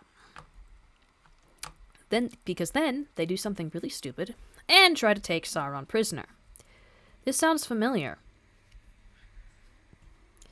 The guys come in with a great display of force. The bad guy surrenders, and then they try and take him prisoner. And they take him back to their place, and they let him stay. That didn't end well the first time. In fact, it ended with the great lights extinguished.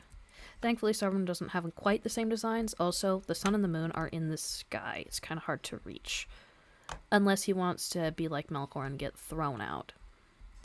Which he does not, in case you were wondering. So, you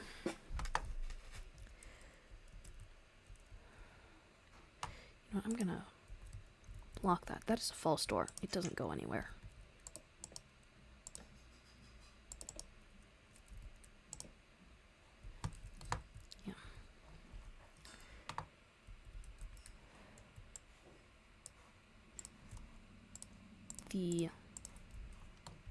Yeah. So they end up taking Sauron back to Numenor. And he remains a prisoner, in quotation marks. He's a prisoner at first. And then he becomes an advisor. That was stupid of them. He advises, eventually, one of the kings, that the Valar.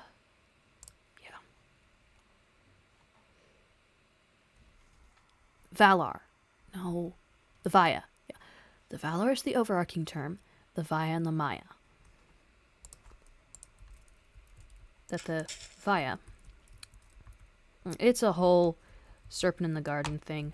He tells them the Valar are keeping things from them and don't actually want them there, and that if they're the greatest, they should be able to go and conquer Valinor. The Numenor had been allowed to sail east as far as they could, but they could only sail west until they could see as far as being able to see Tol Brandir if they stand on the top of their highest mast, and those with the sharpest eyes. Those with the sharpest eyes stand on the top of their tallest mast. Well, Sauron told them to sail closer. Numenor sunk. Let's just skip to that part. However, there were a couple of faithful who said trying to conquer the realm of the literal gods of this world. That sounds like a terrible idea. And so they got in boats and sailed in the other direction. That was Isildur. No, not Isildur. That was Isildur's father, Isildur's brother, and Isildur. So yes, it was Isildur. 3 boats, and they bring 7 stars and 7 stones and 1 white tree. Oh, right, the white tree.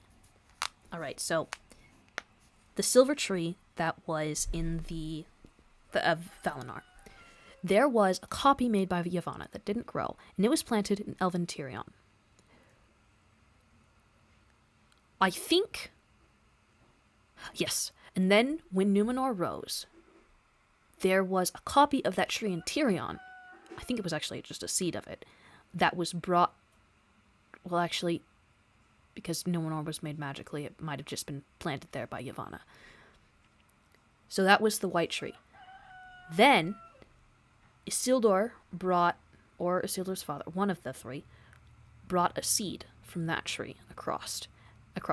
And that became planted in Gondor. That was the white tree of Gondor. Yes.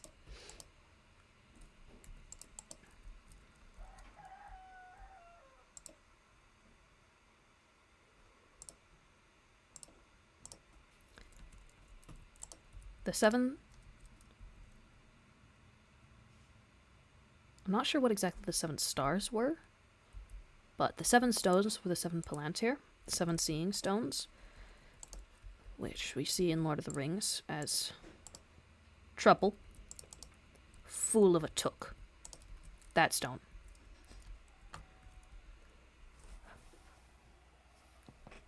Ouch.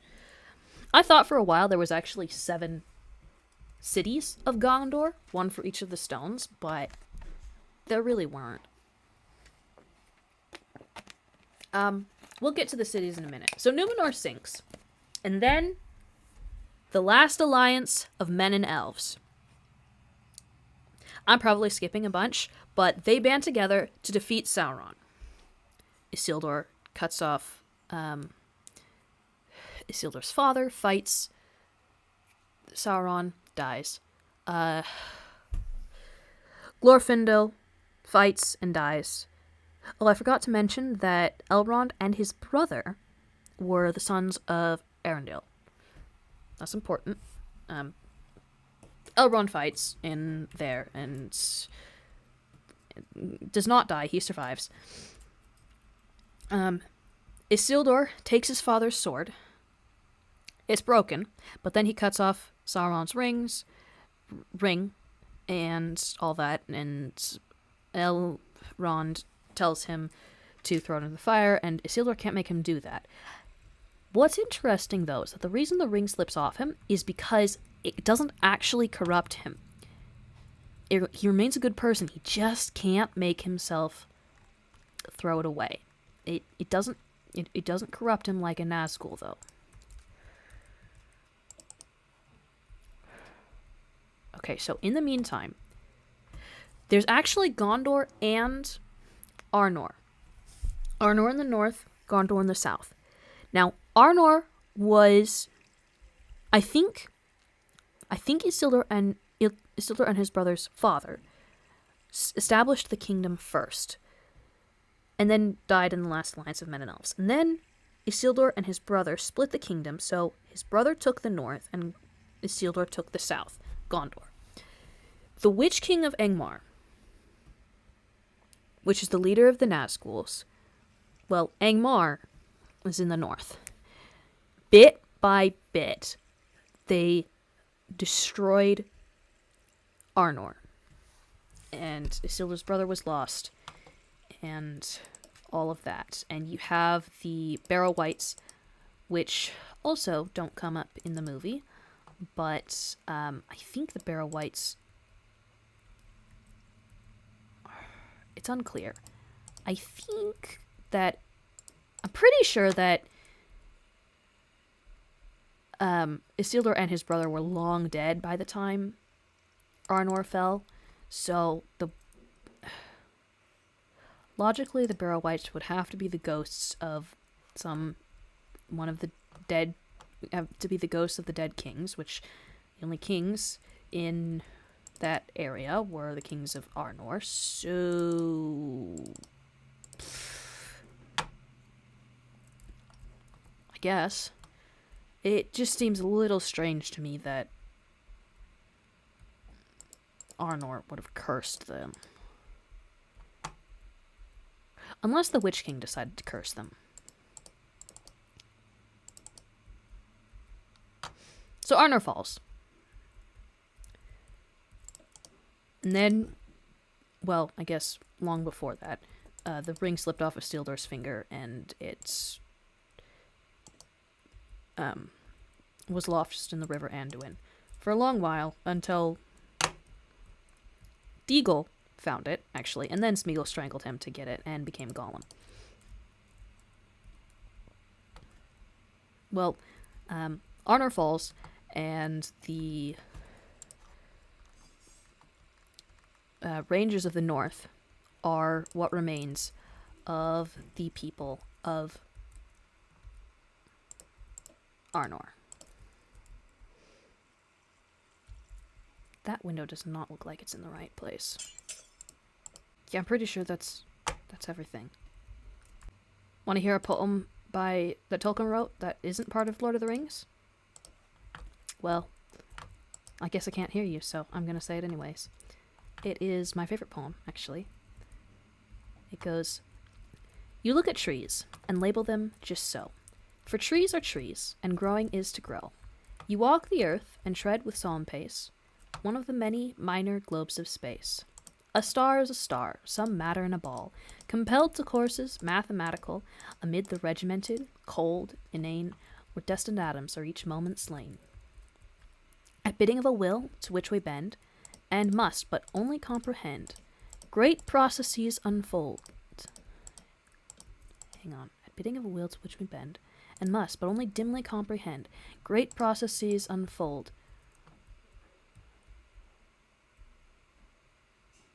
From dark beginnings to uncertain goals, and as on a page or written without clue, with script and limning packed of various hue, an endless multitude of forms appear, some grim, some frail, some beautiful, some queer, each alien except as kin from one, remote origo, gnat, man, stone, and sun. God made the petrous rock, the arboreal trees, Tellurian earth, and stellar stars, and these homuncular men who walk upon the ground, with nerves that tingle, touched by light and sound. The movement of trees, the wind in boughs, green grass, the large, slow oddity of cows, thunder and lightning, birds that wheel and cry, slime crawling up from the mud to live and die. These each are dully registered and print the brain's contortions with a separate dint.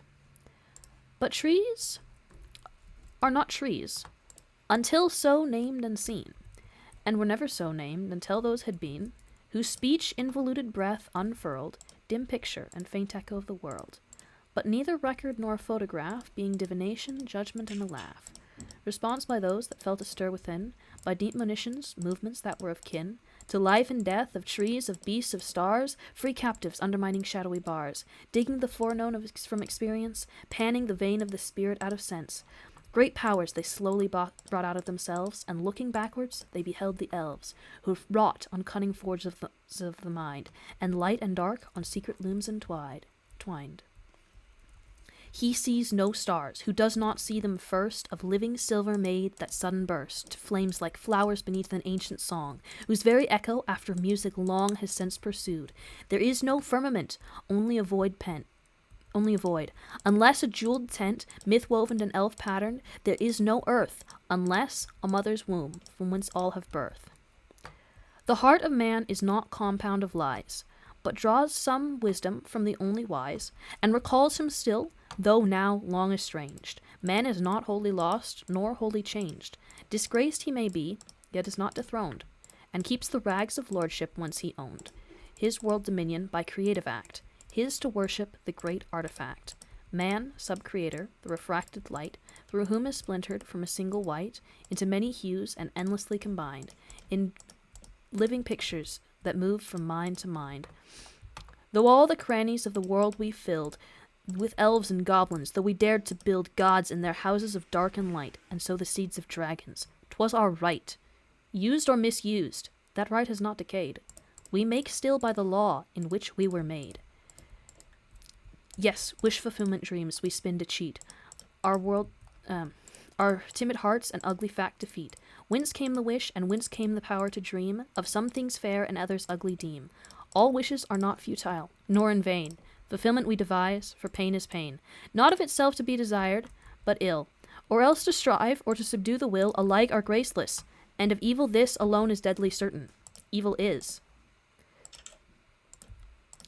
Blessed are the timid hearts that evil hates, that quail in its shadow, yet shut the gate, that seek no parley, but in a guarded room, though small and bare, upon a humble loom, weave pictures gilded by the far-off day, hoped and believed in under their sway. Blessed are the men of Noah's race that build their little arks, though frail and poorly filled, and steer towards winds contrary, towards a wraith, a rumor of a harbor guessed by faith. Blessed are their legend makers with their rhyme of things not found within recorded time. It is not they that have forgot the night, or bid us flee to organized delight, in lotus isles of economic bliss, forswearing souls to gain a Circe kiss, and counterfeit at that, machine-produced, bogus seduction of the twice seduced. Such isles they saw afar, and ones more fair, and those that hear them yet may yet beware. They have seen death and ultimate defeat, but they would not in despair retreat, but off to victory turned the lyre, and kindled hearts with legendary fire, illuminating now, and dark hath been, with the light of suns as yet by no man seen. The light of suns as yet by no man seen. In paradise, perchance, the eye may stray from gazing upon the everlasting day, to see the day illumined and renew from mirrored truth the likeness of the true.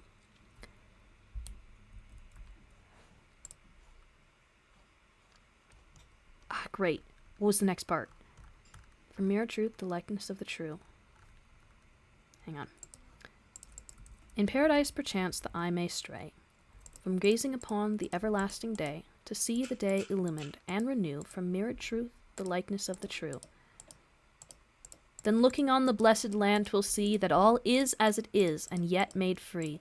Salvation changes not, nor yet destroys garden nor gardener, children nor their toys. And garden nor gardener, children nor their toys. Oh, shoot. What's the next part?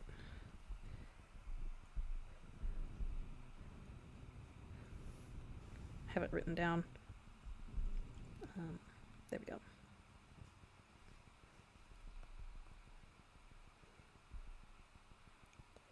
Evil it will not see, for evil lies not in God's picture, but in crooked eyes. Not in the source, but in malicious choice. Not in the sound, but in the tuneless voice. In paradise they look no more awry, and though they make anew, they make no lie. Be sure they still will make, not being dead. And poets shall have flames upon their head, and harps whereon their faultless fingers fall, and all shall choose forever from the all. Thank you, thank you.